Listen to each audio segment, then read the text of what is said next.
Hello, welcome to Gardener's World. It's tempting at this time of year, especially if the weather's good, to think that growth will continue. You'll have more fruits, that the ones that aren't ripe will develop and mature before winter comes in. But I'm afraid experience shows that that is extremely unlikely. So with squashes and pumpkins, ignore any young fruits that are yet to ripen. We don't want any more growth because we don't want the plants to be any bigger. What we want to focus all our energies onto now is ripening what we already have. So that means exposing all the fruits to as much sunlight as possible. So just cutting away any leaves that are casting any shade at all. And while you're about it, any tendrils or growth that don't result in a ripe fruit can be cut off. If you've got a really nice pumpkin like this, Marina de Chioggia, to make sure it stores well, I want to get a nice thick rind. And the more sunshine that gets for the next few weeks, the thicker the skin will get, and that means the better it will store. Now, I'd like to turn this over, and it means that that side will be ripened. These should get another couple of weeks of sunshine. I normally harvest round about the beginning of October, but the longer they can stay out in the sun, the longer they will store. Now, coming up on today's programme, Adam explores the gardens at Lowther Castle in Cumbria, which have been brought back to life in great style. The whole place is intoxicating. It takes you on this enchanted journey. And you know what? I think I am in love. We meet a grower whose passion for dahlias has even taken over her house. I've got Small World, Goethe Twilight, all drying up here. I've got some more Cafe au lait here. And as you can see, I've just gone a bit bonkers. Toby visits an inspirational gardener who over the course of a long lifetime has turned a farm into a garden. Wow, this has a different atmosphere, doesn't it? Yes, it is. You feel really quite small walking through here, don't you? And I shall be planting garlic to harvest next summer. Come on, bring your apple. Good girl.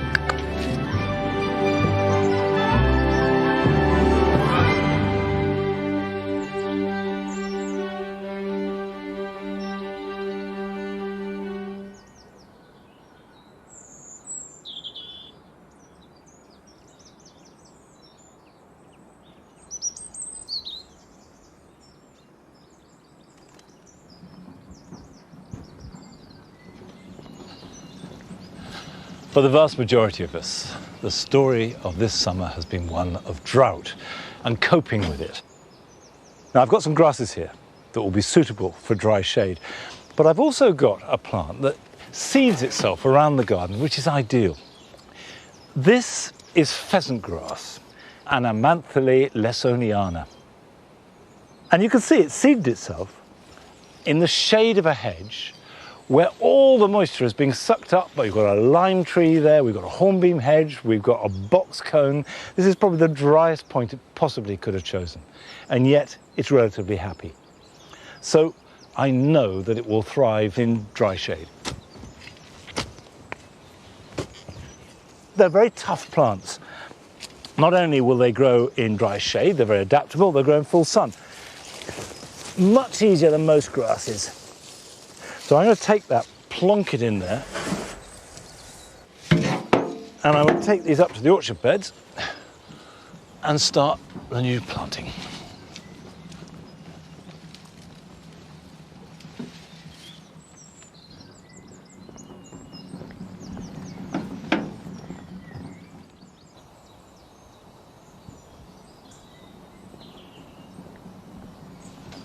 I've had a little time to take stock on the effects of the drought, and there's no question that these orchard beds have suffered most.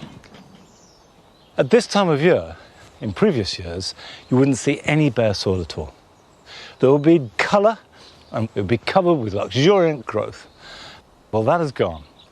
So we've got to change and adapt. Now, I do have to stress that most grasses are very happy in full sun. So I've chosen grasses particularly that will adapt to shade, but some of them will grow in full sun as well. Now, obviously, there is the pheasant grass that I've dug up, which we can start with. And actually, they're really quite big, vigorous grasses. Now, good drainage will definitely help. And the best way to get drainage, particularly if you've got clay like I have, is just add lots of organic material. That will help more than anything else. Now, I've got here what looks like a fairly insignificant little tuft of a grass. It's a carex diversa, and it has good green growth, and it's a really good ground cover grass. Doesn't get too big. So a little group of these will go in the front. And what I'm going to put back on the other side is this. Now, this is a Japanese grass called Hakanakloa. The flowers on it are very delicate, and you've got this wonderful, soft, feathery growth that creates lovely, elegant shapes. So I've got a group of 3 that I'm going to take over to the other side. So we'll put that there, and I will have another there. And I want these near the edge so they can spill. Finally, I've got another carex, and this is called Ice Dance, and it's got this creamy edge to the leaves. Now, this is a sedge, and sedges have solid stems, whereas grass are hollow, and again they add that green, that life to a border. And these I can put in here. Sedges normally grow best in damp places, but this is an exception. This will grow well in dry conditions. Right, I will plant the pheasant grass. Traditionally, you move grasses in late spring or even early summer, but I think if the soil is warm, you can certainly move pheasant grass. Now, pop that in. Hasn't got very deep roots. Just firm that around like that. Now, when I've planted all these grasses, I will give them a really good soak. And while I'm planting these, Toby is taking us to a garden in Axminster in Devon. And by any standards, you can say that this is a garden that is long established.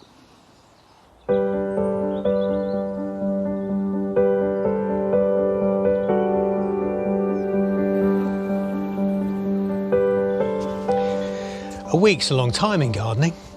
During those 7 days, flowers can open and go over and go to seed. And what about a year? Bare branches of trees can leaf up and fall to the ground, and whole gardens can come to life and then go back into the soil. In a decade, a new border can become long in the tooth. But what about this? Imagine gardening in the same garden for 60 years. Well, I've come here to meet a very special woman who's done just that.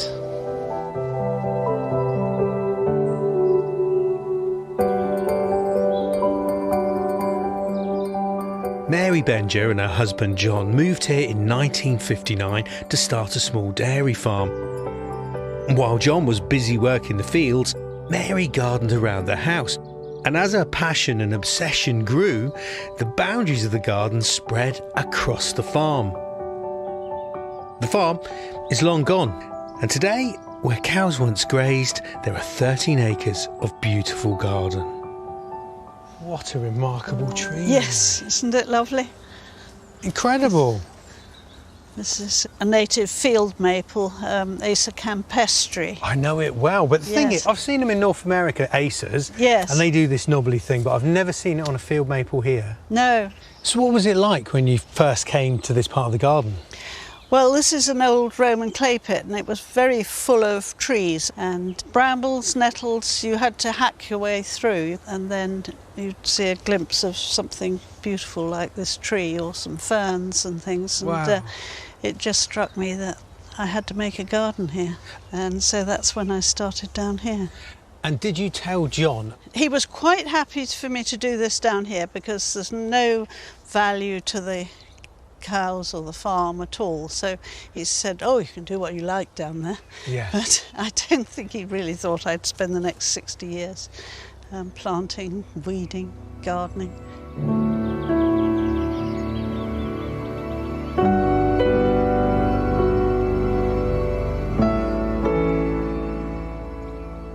This was the track that led from the field up there down to the cowshed, and they used to come in twice a day for milking.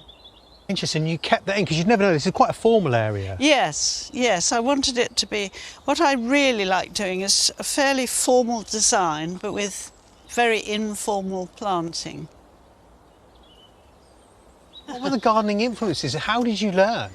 Well, my father was a very keen gardener, and I'd always had a garden as a child. I remember my father bought some carnations, and I had a very poor one, and mine grew really well, and I thought, oh, that's marvellous. That's how it's done. Bit of TLC and that's it.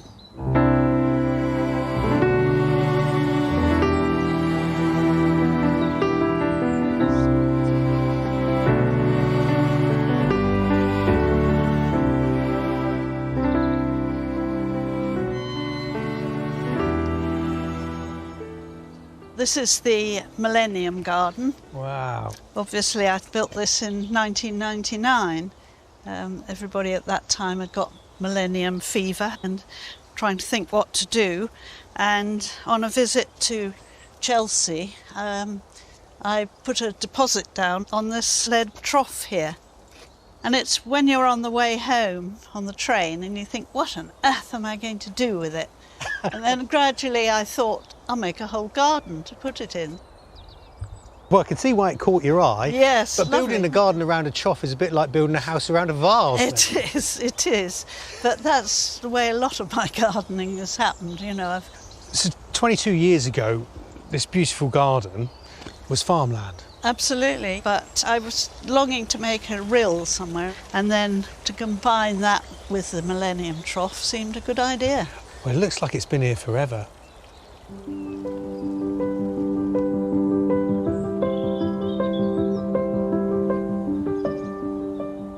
When was it that you and your husband John stopped farming then? Well, it must have been about 30 years ago.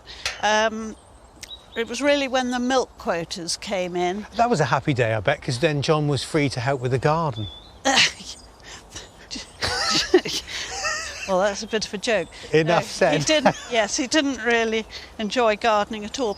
But of course, the great thing, although it was too small a farm to be viable, that converts to a large garden.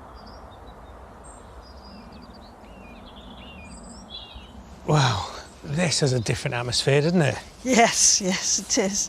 You feel really quite small walking through here, don't you? You do.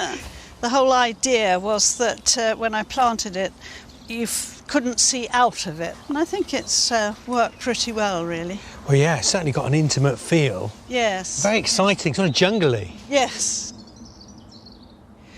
What's the story behind this garden? We call this our anniversary garden, and this was to celebrate being here for 50 years. Oh, the big 50. Yes. And the grasses themselves, what's the story with these? There was a nursery nearby that was selling up, and it was in the autumn, and most of the good things had gone, and I made an offer for what was left. And it was a mass of grasses. Yeah. Were the grasses labelled? I hope you don't mind me asking you this. They were, yes. Because you've got some tall ones next to the path, some shorter ones behind them. It's a wonderful sort of jamboree, really. Yes. Well, I particularly wanted some of the tall ones to be next to the path so that you actually have to go round a corner to see what's round there, really. Have you got any favourite varieties? Well, I particularly like this Miscanthus Morning Light with the variegated leaf, because however tall it gets, it seems to stand up. The only thing about it is that it does flower very much later than the others. I mean, this garden is really tall at the minute, but it's a dynamic one because in winter it gets chopped right down to the ground. That's right. I bet that means you're good with the secateurs. It would be if I did them as secateurs, but what we do is bring in just a handheld hedge trimmer and then we set fire to them. How interesting, because I use Miscanthus stems to light my barbecue. Do you? They burn, yes, don't they burn really well.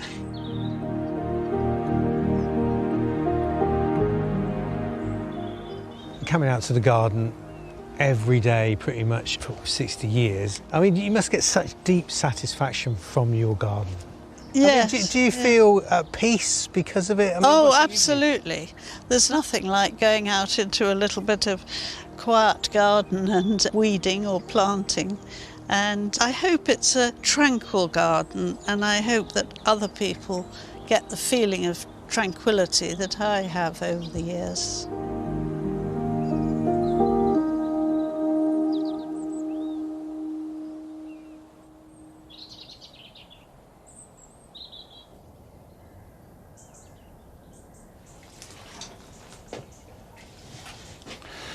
I know so well what Mary means by tranquility.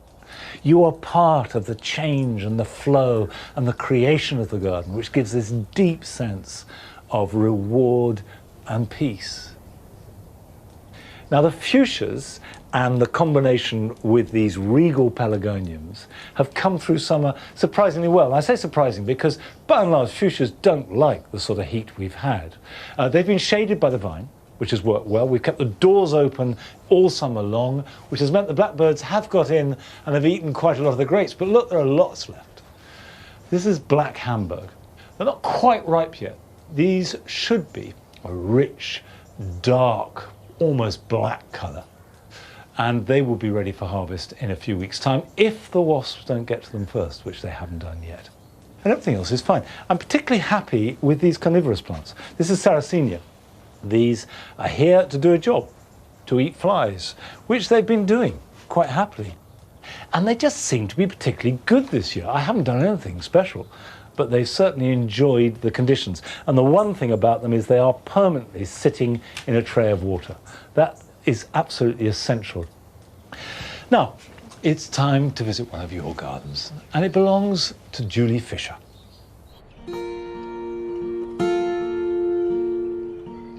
Hello, I'm Julie, and welcome to my little garden in Wirksworth, Derbyshire. My garden's really special because it's so small and it's got a lot in it, far too much probably. There was a flower bed at the bottom of the garden and a lilac tree, but that was about it. So we made a bigger flower bed and just tidied it up really. So one of the challenges of a small garden is obviously space. We've tried to use hanging baskets, and we've also got some troughs on the wall. There's not room for a pond, so we decided to have a water bowl. It's doing quite well now. It's got 3 water lilies, which I'm really thrilled about. But also the birds sit on the side, just having a little drink, as does the cat.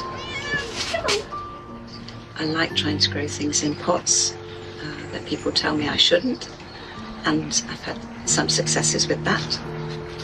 It's like another room to the house to me. I'll come out here early in the morning with my cup of tea, and the bird song and the dawn chorus has been absolutely amazing and something I've never experienced before. To me, it's just my feeble attempts at making a little garden that's beautiful to me, but other people seem to really like it too, and it makes me feel really proud and happy.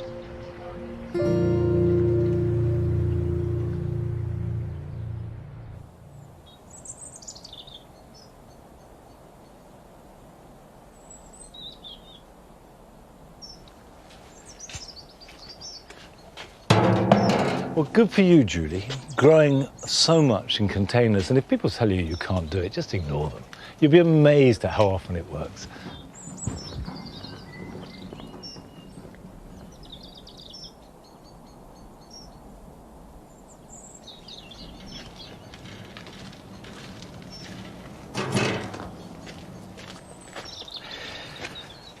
These leaves that look in a dire state are the leaves of crocosmia lucifer. And in fact, this browning is caused by red spider mite. Red spider mite is something you normally associate with greenhouses. They like hot, dry conditions. And what they do is they suck the sap, which takes away the green, and it can damage the plant, but it won't kill it. And also, it won't necessarily spread. In fact, I want to lift the plant, divide it, replant some, and move it. it's a good idea to divide crocosmia about every 4 or 5 years. First thing I'll do is cut the foliage right back.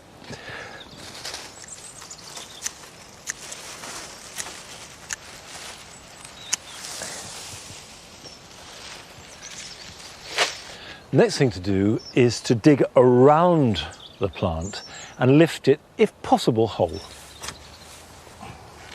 Get the fork, and you could use a spade, of course, as deep as you can. You want to go down, if possible, about a foot, because the corms will go down and they're created every year on top of each other. Right. Here we go.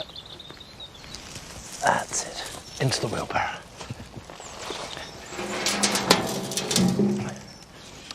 Crocosmias flower best if they're slightly compacted, so you don't want to break out all the corms and plant them individually. So I'm just going to divide it into two and just simply go down in and force it apart. There we go.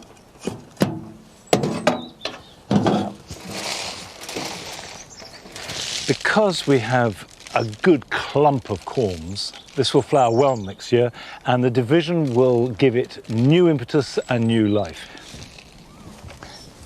Okay, that can go back in there. Plant them deeply, because if they're deep, they can access the moisture and they dry out a lot less.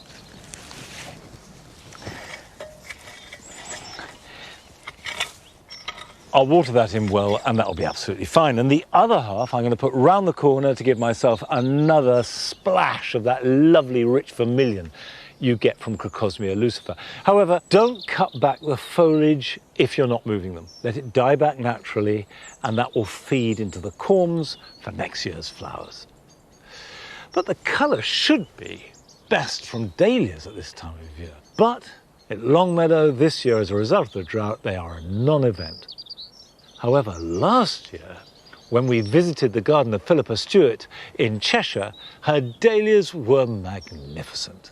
And I have to say that my own love for dahlias pales into insignificance compared to her passion for the plant.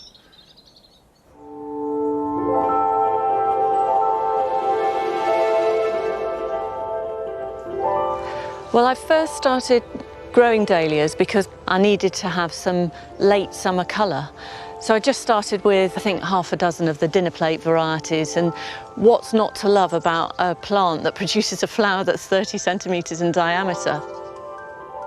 And then once I started looking into it, I realised there were thousands and thousands of different varieties, all different shapes and sizes. Well, that was it, then I was hooked.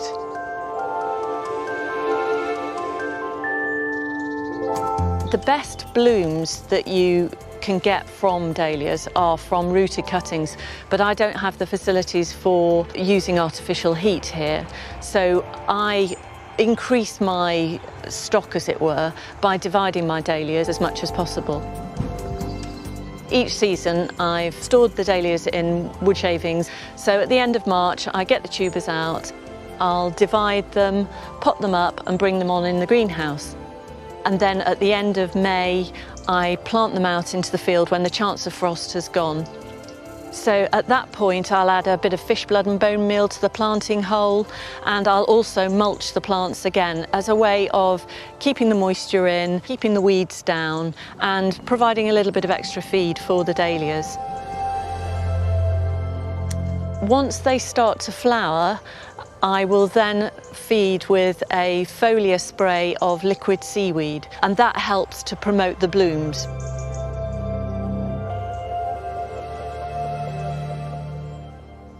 So if you're just getting into dahlias, I can highly recommend growing some of the large dinner plate varieties like this one, Blackjack. Such an architectural plant. It's got fantastic colour to the stems as well and to the foliage. A plant like this you could grow in a pot as well. You don't need any fancy equipment to grow dahlias. And there are lots of other dinner plate varieties. The best known is Cafe au lait, beautiful subtle colouring. But there are some really dramatic ones as well, like Great Hercules, the kind of thing that can get you absolutely hooked on dahlias, basically.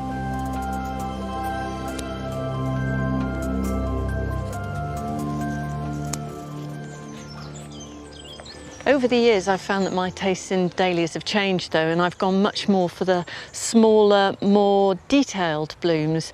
Something like Sweet Natalie here has got such a lovely subtle colour to it. Senior's Hope is fantastic because it goes with so many different flowers. Or even something like Jasudi Mercury here, which has like an inner glow to it. And look how wonderful those three look together. Oh, love it.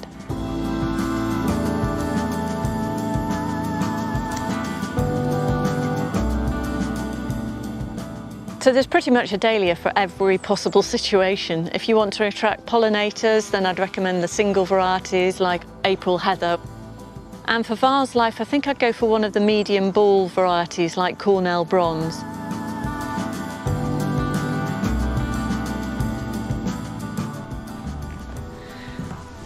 A couple of years ago, I started drying the dahlias and was amazed by the results.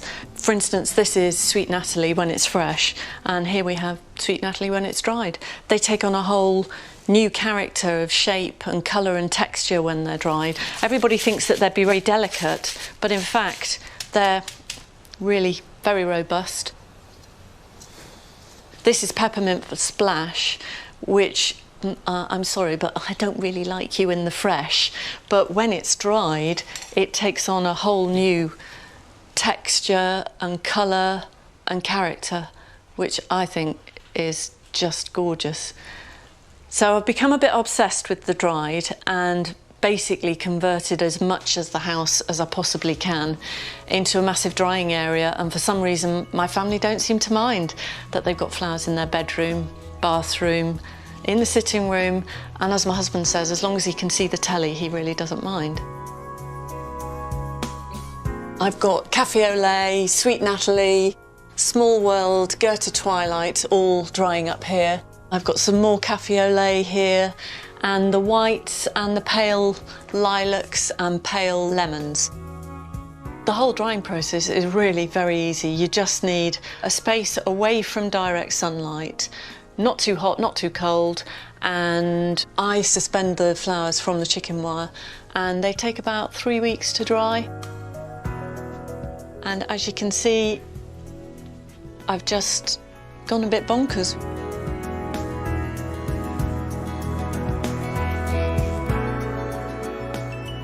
So they do have a way of getting underneath your skin, dahlias, and once you get into the thousands and thousands of different varieties that are available, it's mind-blowing, but what a joy.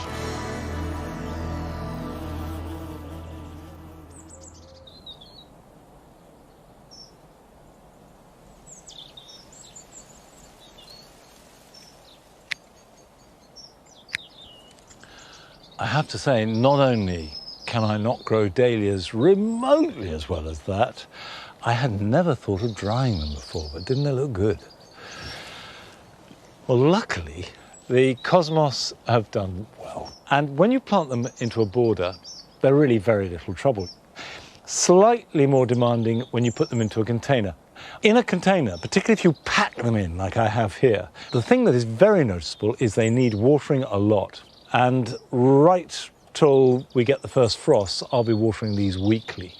And they will keep flowering to the first frost. But the one thing you do have to do at this time of year is deadhead all the time.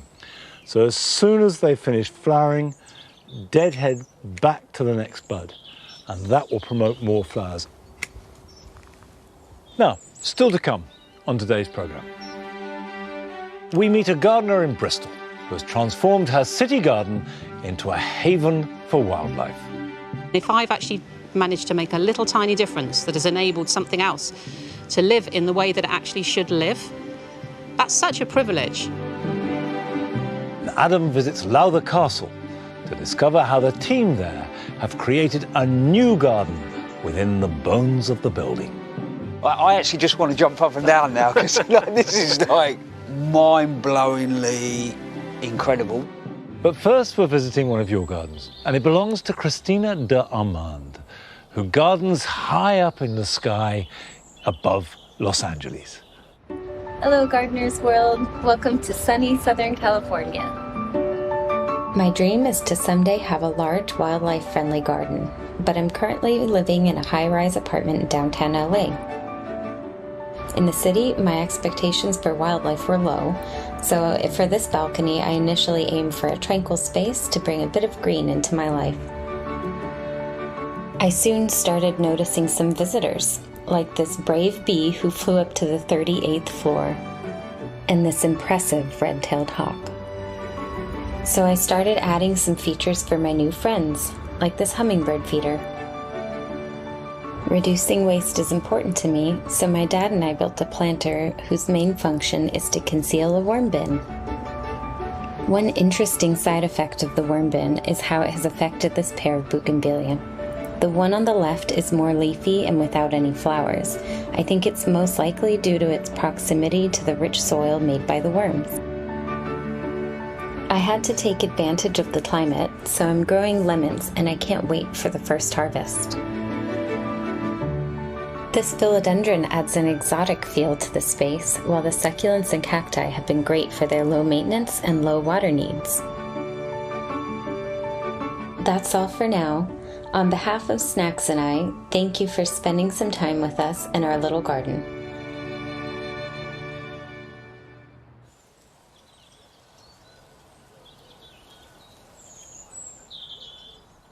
Well, thank you very much indeed, Christina. That's probably the loftiest garden that we've had on the programme. And how wonderful to have hummingbirds and red-tailed hawks just appearing on your balcony. Fantastic.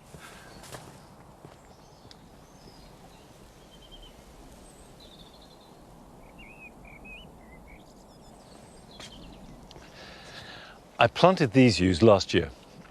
These are all grown from cuttings that I took a few years ago. They take very easily, and you can find that you can have miles of hedging for no cost at all if you're just a little bit patient.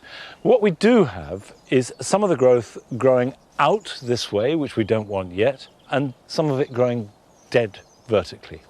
And with a hedge, you don't trim it back till it reaches the height that you want it to be. So this is about the right height, and I can just trim this off. And if I just take that off there, that's the height I want. And even just doing that will encourage side shoots to growth. Now, I could take a cutting from that, but it's not ideal cutting material. By and large, I tend to like to take longer growth. So if I cut back, the shoots that are growing outwards in this direction, like that, that is potentially very nice cut material. There's no magic shape you're looking for, but what you do need is enough of a stem and also a bit of last year's growth attached, because that will make them much more durable. They'll be slightly slower to strike roots, but they're much easier to look after.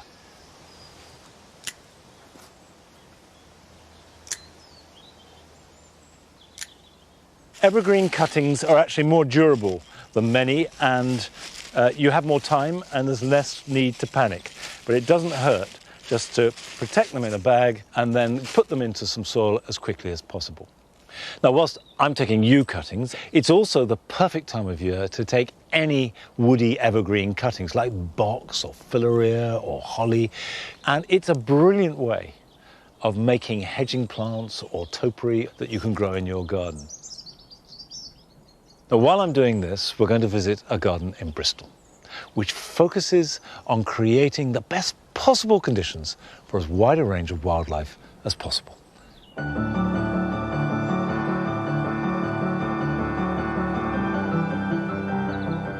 My garden brings me so much pleasure. It's just somewhere that I can just feel completely safe and comfortable. And every time I wander around it, I discover something new. And if I've actually managed to make a little tiny difference that has enabled something else to live in the way that it actually should live, that's such a privilege. I just try and do the best I possibly can to get as many different creatures to enjoy it. My name's Christine Griffiths, and this is my little piece of paradise. We moved here 24 years ago, just a typical suburban new build estate.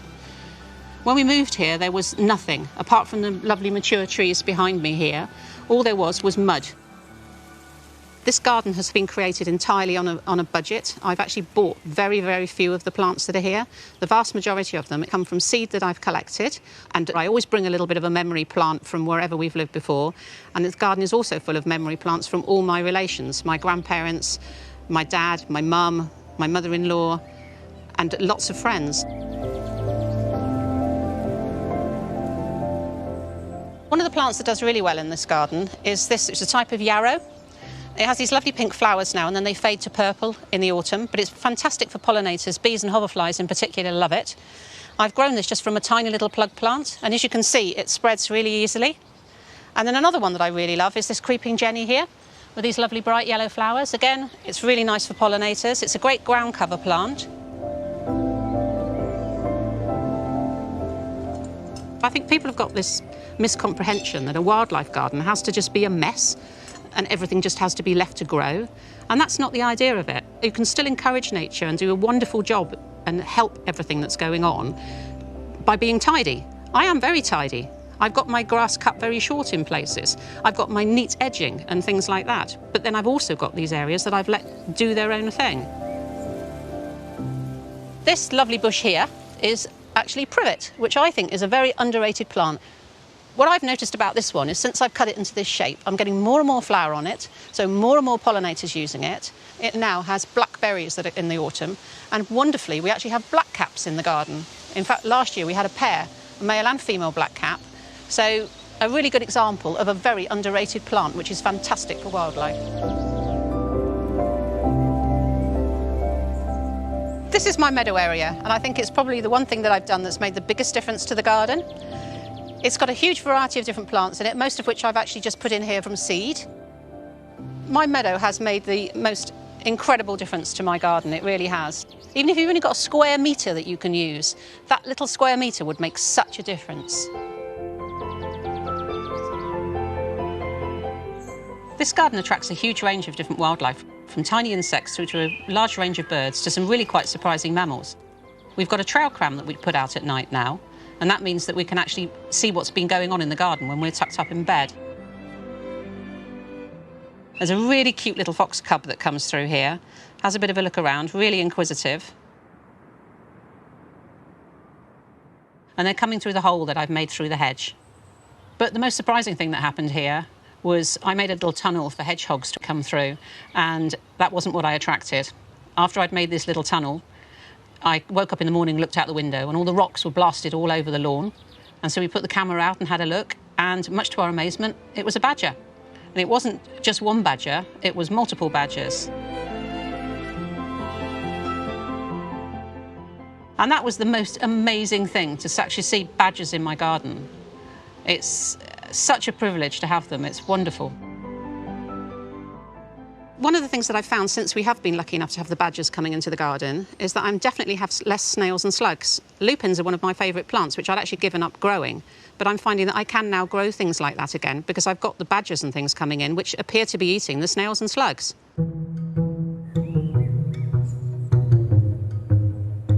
If you put a pond into your garden, a water source, it's the biggest thing that you can actually do to encourage wildlife in your garden because everything needs water, from the smallest insect to the largest mammal. And if you build it, they will come, is the phrase, and it absolutely is true. Mostly newts and frogs in here, but also the foxes drink from it, the badgers drink from it. We've seen mice drinking from it in the past. What I'm doing here is I'm removing some of these water lily leaves because this isn't a particularly good environment for this water lily. It's a bit too shady. But to make sure that there's still enough shelter for the creatures that live in here, I'm actually going to do something which will sound absolutely ridiculous. I've got here a bag of supermarket watercress, British-grown watercress, and all you need to do is have a look to see if you can find some pieces that have got longish stems, and there are some very tiny little roots on there, and you literally drop it in the pond. And it's going to do a wonderful job of creating some cover, but also doing a great job of keeping the water clear. And this here is some watercress that I put in 2 years ago. It's just finished flowering. You can see lots of seed heads on here now, so you can see how many flowers it's had. But the one thing you do have to bear in mind is that you must never actually eat the watercress from the pond because you don't actually know what's in the pond yourself. It's safe to eat the rest that's left in the bag, but definitely not that.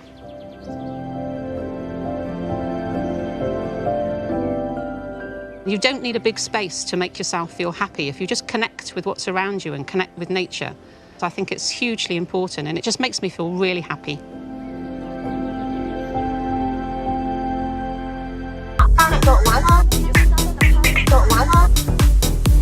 My có ai?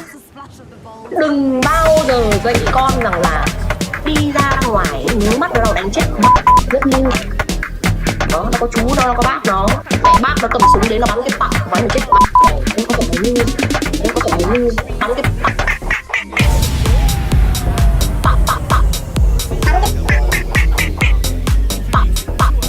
Em có thể nói như nó có chú, nó có bác nó. Em có thể nói như nó có chú, nó có bác nó. Bắn cái pặc. Em có thể nói như bắn cái pặc. Bắn cái pặc.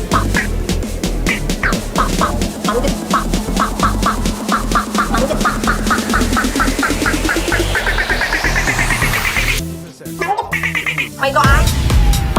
Tao sợ quá cơ. Tao lại sợ quá thôi. Tao sợ quá cơ. Tao lại sợ quá thôi. Tao lại sợ quá thôi. Tao lại sợ quá thôi. Sợ quá thôi. Mày có ai? Tao sợ quá cơ.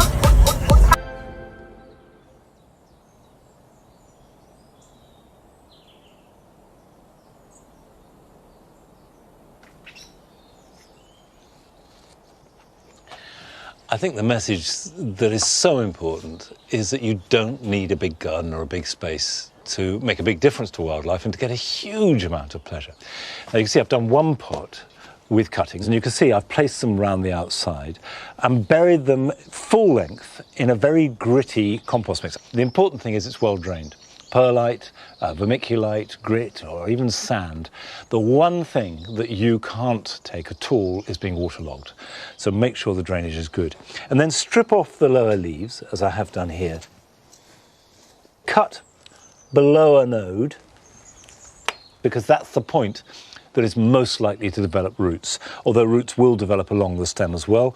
And then bury it right down full depth, like that. And when you put them out for the winter, and they don't need a greenhouse or anything like that, just make sure that they're not in a place where they're going to get saturated. And this next to me is a cutting that I took about 4 years ago. It just shows you what's possible. That has grown exceptionally well. And if you just get into the rhythm of plants like yew or box and stick with it and be patient for a year or two, before long you find you've got scores of really good plants for free. Now it's time to visit one of your gardens, and this takes us to a much loved allotment in Leicester. Hi, my name's Lisa Cipriano. I've been at my allotment all day today and I'm extremely dirty. I live and breathe my allotment, and I wondered if you'd like to share it with me today. I think an allotment should be beautiful as well as productive. This, for instance, is a store that I made to store my nets. I use the top as a living roof, and I've got parsley and lettuce on the top. I like to have lots of flowers. The more flowers, the more beneficial insects. I like quirky things. This is a fireplace I made out of a pallet with dahlias in. I absolutely love my pond. And in it, I have newts, I have snails, I do have frogs as well. I've also made this. It's a book hotel with all the rubble hidden in between the pallets. I've called it Buckingham Palace, and on the top, I've planted a living roof with alpines. This plot is just over a standard plot size. And yeah, it is a lot of hard work because I make it hard work, but I love it. What more could you want?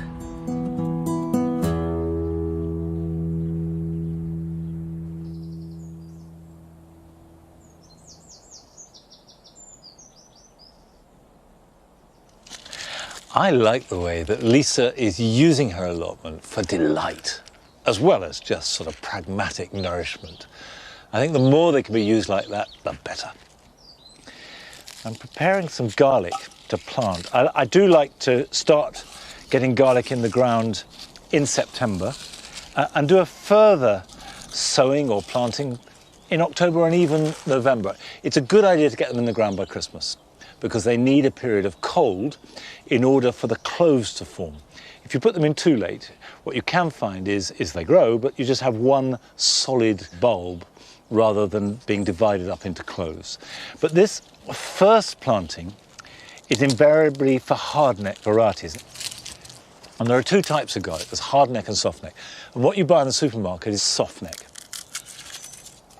And of course that refers to the stem, which is soft and you can twist and bend. But connoisseurs reckon that hardneck garlic tastes even better. And hardneck have this very firm, stiff stem sticking out of which the flower grows on top. Now this is a variety called cork. It's fairly recent, and cork is a variety that's been tried and tested for British winters. The cloves are actually all really nice and big, and the reason I'm breaking it up is because you plant the cloves, not the bulbs, and you only want to plant big cloves, because the bigger the clove, the bigger the bulb.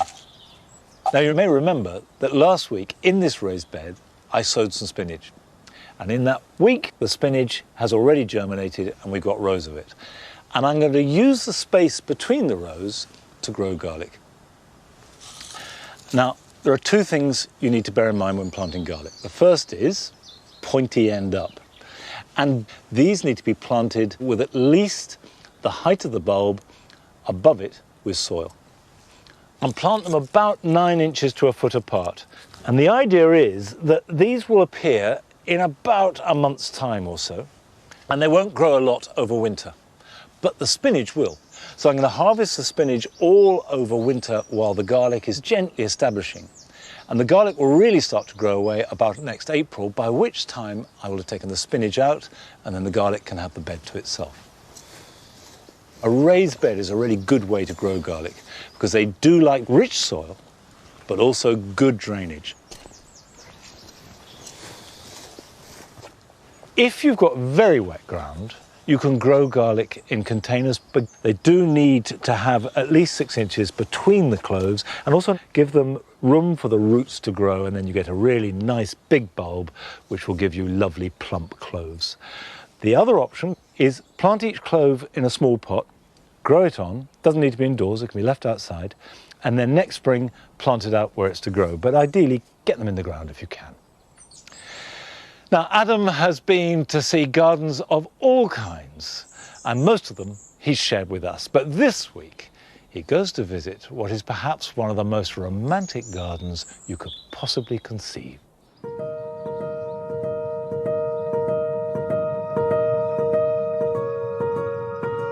I've come to one of the country's wildest and most exciting gardens. It's a place I've been wanting to visit for a very long time.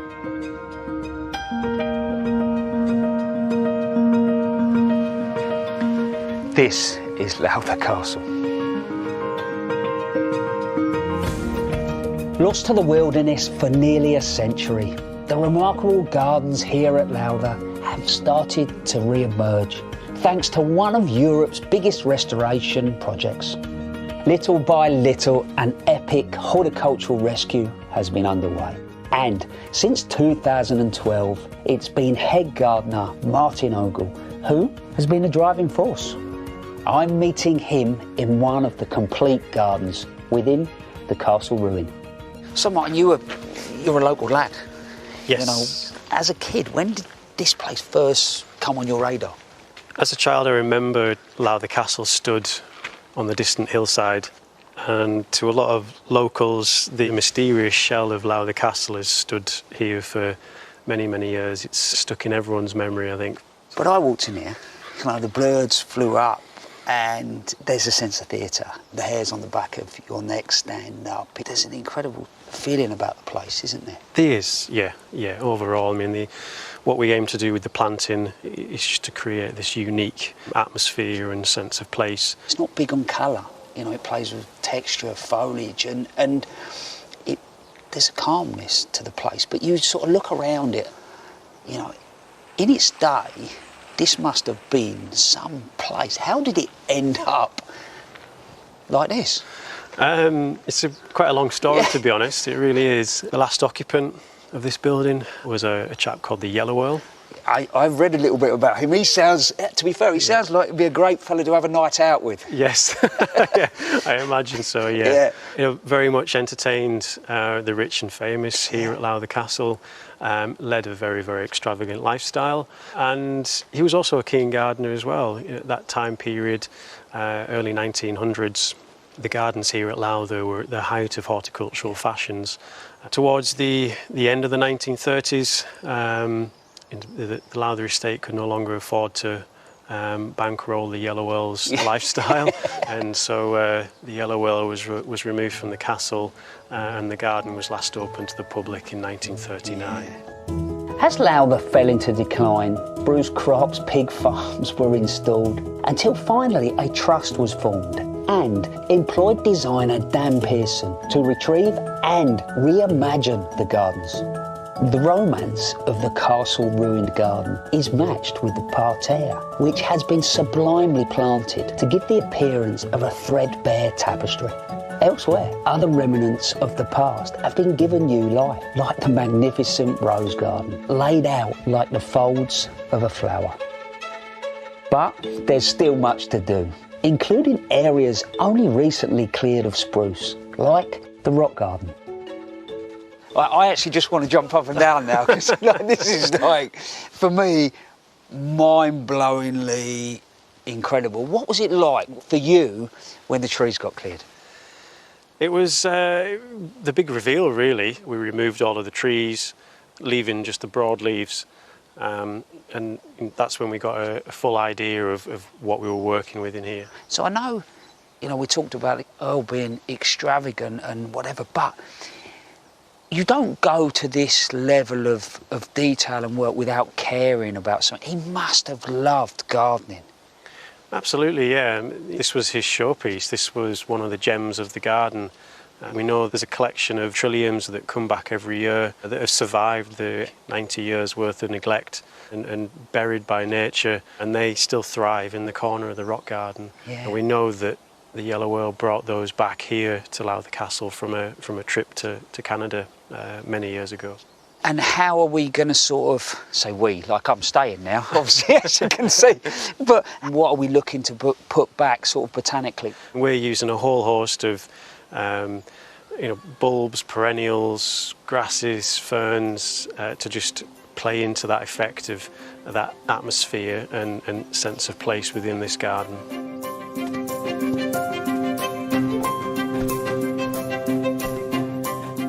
To complete my tour, Martin wants to take me to the orchard, an area he has lovingly curated, featuring apples derived from the surrounding area and from the estate itself.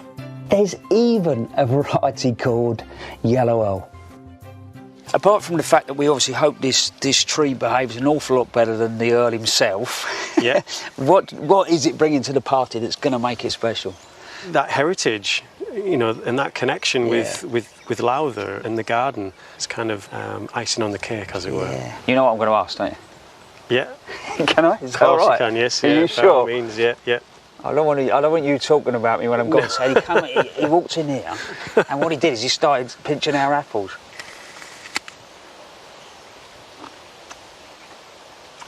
It's probably slightly sweeter than the yellow ale probably was as a character, wasn't it? Probably, yes. Yeah.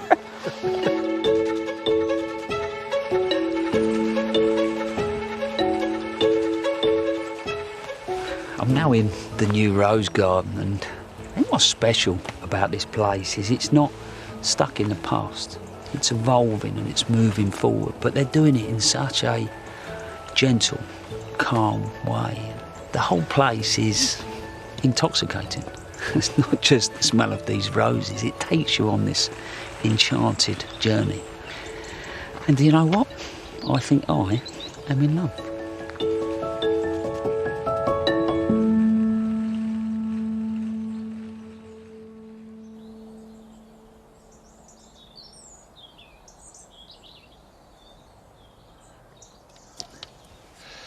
I think that looks magical, and certainly I'd love to go and see it. It is open to the public every day of the year, so if you go to their website you can get details of the actual opening hours, and I will get there as soon as I possibly can.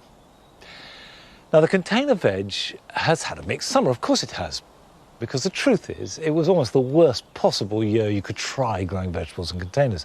The sort of heat and drought we had meant that they needed watering at least once a day, if not twice a day, and if I'm honest, that didn't always happen.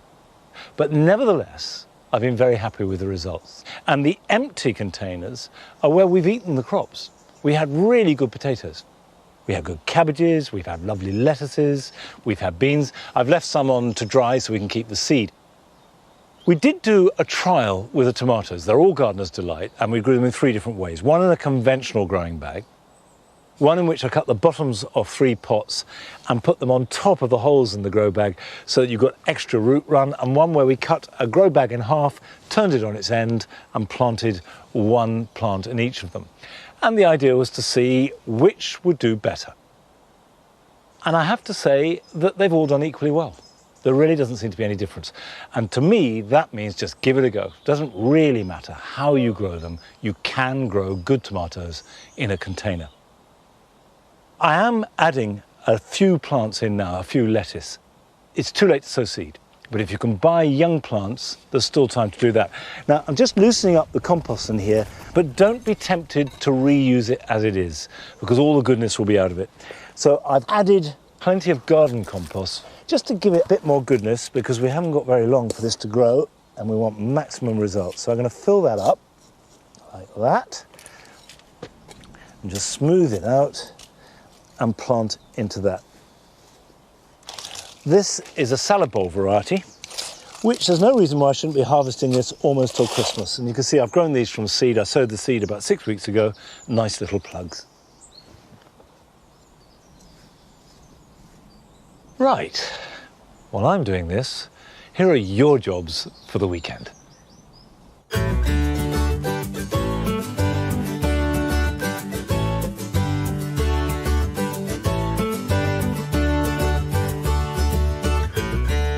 Pears don't ripen on the tree, so they need picking now. Carefully lift them so the stem breaks off, and then handle them gently when you put them in a basket. They will store for a while in a cool, dark place, but once they're ripe, they need to be eaten immediately. And to stagger this, put a few at a time on a sunny windowsill.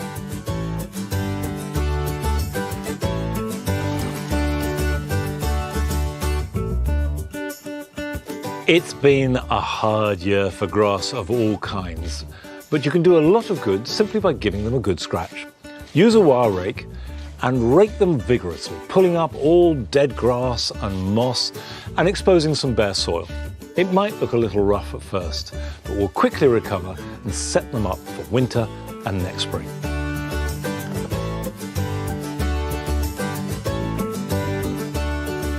If you've got climbers that are dangling or hanging free, like roses, wisteria, clematis or honeysuckle, tie them in. And this is to protect them from storm damage, which is quite likely at this time of year. And if they're securely tied, you can come back to them later to prune.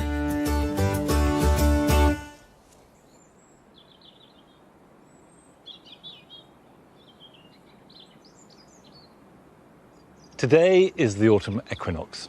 That means 2 things. 1, as of tomorrow, the nights get longer than the days, which is not so good. But 2, we are officially in autumn, the season of fruitfulness, and the apple trees are groaning. The pears have been really good this year. And here in the Paradise Garden, the fruits have been great too. The lemons have been fantastic. We've been picking them all summer, and there are lots and lots more ripening. And a lemon tree can have flowers, immature fruit and mature fruit all at the same time. And it's important to harvest the mature fruit. If you don't harvest them, that inhibits the development of flowers and the ripening of the fruit. So I've been eyeing this particularly large lemon for a number of weeks now, and I think it should be ready. So let's see. Give it a gentle twist. There we go. Oh, the incredible freshness and zest of that lemon. That is the perfect autumnal harvest. But that is also all we've got time for today. Next week, you're with Adam at 8 o'clock, and I'll see you back here at Longmeadow in a fortnight's time with a new member of the family. See you then. Bye-bye. And Adam shows us how to make a beautiful garden anywhere in this book. How I Garden is available now. And James explores country houses and cooks a feast. Watch Strawbridge Over the Drawbridge on BBC iPlayer. 1X The Most Perfect View, and Bob's on Monster Watch to Loch Ness with Mortimer and Whitehouse.